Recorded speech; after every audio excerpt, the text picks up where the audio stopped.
Ya hemos estudiado cómo la revelación moderna, fruto de la restauración del Evangelio, ha corregido los errores, por no decir las barbaridades, que se han estado enseñando durante siglos sobre Adán y Eva y sobre la caída. Nos han tratado de convencer de que la caída fue un pecado, el pecado de los pecados, el pecado original que heredamos al nacer y que ha corrompido nuestra naturaleza desconectándonos con la naturaleza divina. Leemos, por ejemplo, en Moisés 6:55 que el Señor dijo a Adán: tus hijos se conciben en pecado. Esto leemos en Moisés 6:55, pero en Moisés 6:53, 2 versículos antes, el Señor había dicho a Adán lo siguiente: te he perdonado tu transgresión en el jardín del Edén. Y en Moisés 6:54 el Señor añadió lo siguiente sobre este importante asunto: el Hijo de Dios ha expiado la transgresión original, por lo que los pecados de los padres no pueden recaer sobre la cabeza de los niños, porque éstos son limpios desde la fundación del mundo. Y si además dice el segundo artículo de fe que creemos que solo se nos puede castigar por nuestros propios pecados y no por la transgresión de Adán, y si en Doctrina y Convenios 93:38 leemos que todos los espíritus de los hombres fueron inocentes en el principio y, habiéndolo redimido Dios de la caída, el hombre quedó de nuevo en su estado de infancia, inocente delante de Dios, ¿qué significa esta sorprendente afirmación de que los hijos se conciben en pecado? Significa no que los hijos nacen en pecado, sino que nacen en medio del pecado, es decir, en un mundo donde se encuentran literalmente rodeados por el pecado, ocasión que el inicuo aprovecha para tentarlos y destruirlos. La pregunta en estas circunstancias tan adversas es la siguiente: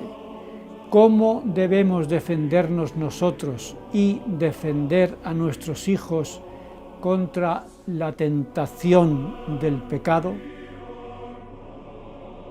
El hogar y la familia son el medio apropiado para contrarrestar la influencia de Satanás. En la sección 93 de Doctrina y Convenios, el Señor amonesta a la presidencia de la Iglesia, formada por José Smith, Sidney Rigdon y Frederick G. Williams, y también a Newell K. Whitney, el obispo de la Iglesia, porque no estaban dedicando el tiempo necesario a enseñar a sus hijos y a sus hijas la luz y la verdad conforme a los mandamientos, olvidando que ningún éxito en la vida podrá compensar jamás el fracaso en el hogar, y que la responsabilidad más importante para un hombre es ser padre y para una mujer es ser madre. Por eso nos manda el Señor que enseñemos a nuestros hijos en la vida familiar los mandamientos de Dios en un ambiente de luz y verdad, para evitar así en lo posible que Satanás los destruya con sus mentiras y sus falsificaciones, que nos llegan de todas partes por medio de un sistema escolar lleno de contenidos erróneos y de unas tradiciones familiares corrompidas con la apostasía. Por eso estudiamos en el capítulo 1 del libro que lleva su nombre que Abraham tuvo que abandonar la tierra de sus padres y las tradiciones apóstatas de su familia para lograr el verdadero conocimiento, guardar los mandamientos de Dios, obtener los derechos del sacerdocio de Dios y escapar al paganismo y a la idolatría del lugar. Es lo mismo que hemos tenido que hacer todos los que somos pioneros en la Iglesia. Esto significa que debido a lo que estamos viendo y viviendo en el mundo en estos momentos, ha llegado la hora en que el padre y la madre dediquen todo el tiempo y todo el esfuerzo necesarios a la formación de sus hijos y de sus hijas en el Evangelio restaurado de Jesucristo. En estas primeras lecciones sobre el Antiguo Testamento hemos estado corrigiendo los errores de una ciencia que durante siglos ha enseñado y sigue enseñando de forma equivocada la creación y el origen del mundo. Y hemos explicado que la creación y la caída son dos pilares fundamentales del plan de nuestro Padre Celestial, que Alma explicó a su hijo Coriantón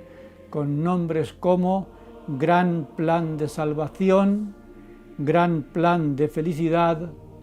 plan de redención y plan de misericordia, como leemos en Alma 42,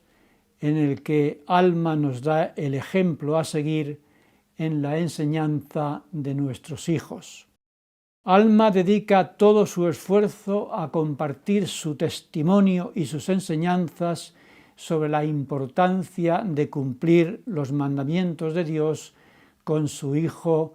Elamán, a quien dedica en el libro de Mormón 2 capítulos, Alma 36 y Alma 37.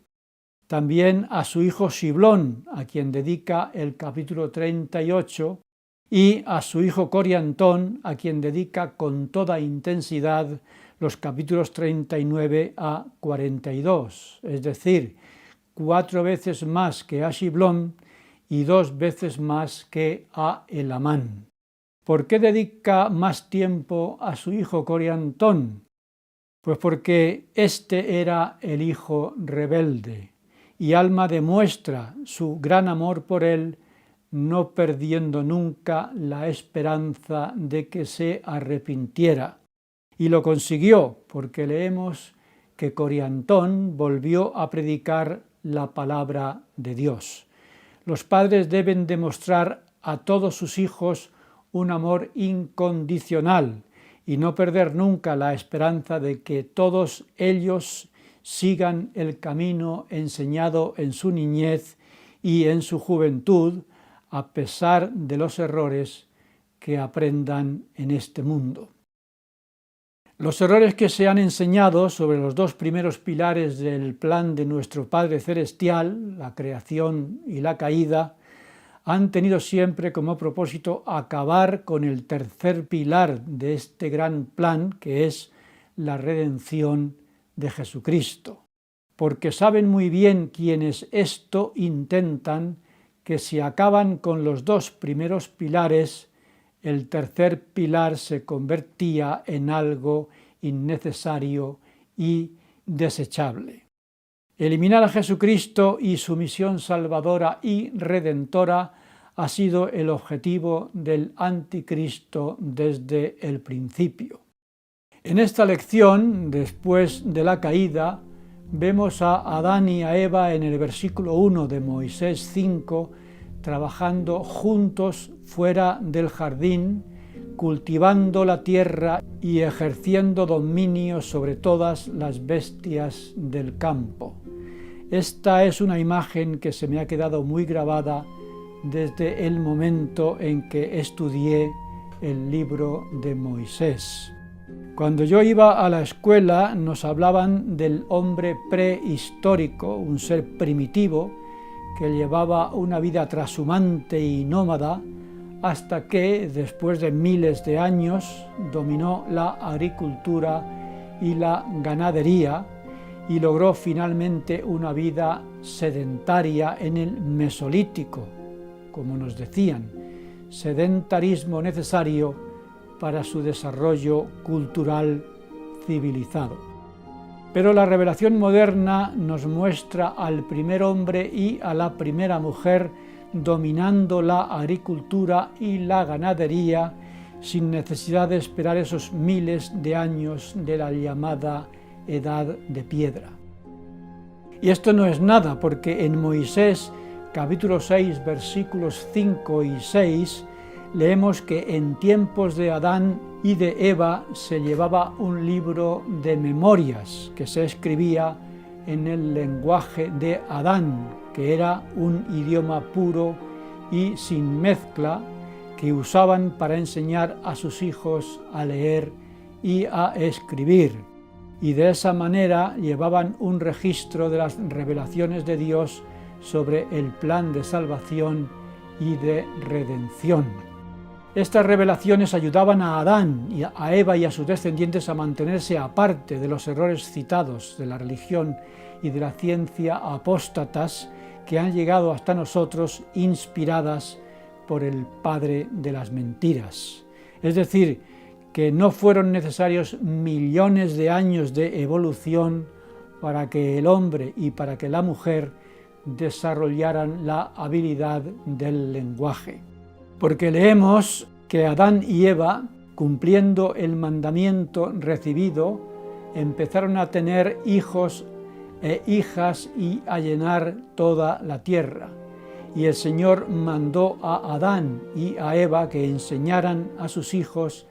el plan de redención que se lleva a cabo por medio del unigénito del Padre, como leemos en Moisés 5:9. Pero leemos algo también que a mí siempre me ha sobrecogido de angustia. Leemos en Moisés 5:13 que después de que Adán y Eva hicieron saber a sus hijos y a sus hijas los principios del Evangelio que Dios les había revelado por medio del Espíritu Santo, Satanás vino entre ellos diciendo: no lo creáis, y no lo creyeron. Y leemos estas terribles palabras: y amaron a Satanás más que a Dios, y desde ese momento los hombres empezaron a ser carnales, sensuales y diabólicos. Por eso, en los últimos versículos del capítulo 6 de Moisés, el Señor mandó a Adán que enseñara a sus hijos los primeros principios y ordenanzas del Evangelio de Jesucristo, diciéndole lo siguiente: enseña a tus hijos que es preciso que todos los hombres en todas partes se arrepientan, o de ninguna manera heredarán el reino de Dios, porque ninguna cosa inmunda puede morar allí, ni morar en la presencia de Jesucristo, porque su nombre es hombre de santidad, el unigénito de Dios, un juez justo que vendrá al mundo en el meridiano de los tiempos. Y entonces dijo el Señor a Adán lo que se ha convertido en el título de esta lección: por tanto, te doy el mandamiento de enseñar estas cosas sin reserva a tus hijos, como leemos en Moisés 6:58. No hay pues ninguna duda sobre qué y cómo debemos los padres enseñar a nuestros hijos y a nuestras hijas, y eso quedó completamente claro ya desde el principio, para que no haya lugar a dudas. Digan lo que digan unos y digan lo que digan otros en este mundo lleno de tinieblas.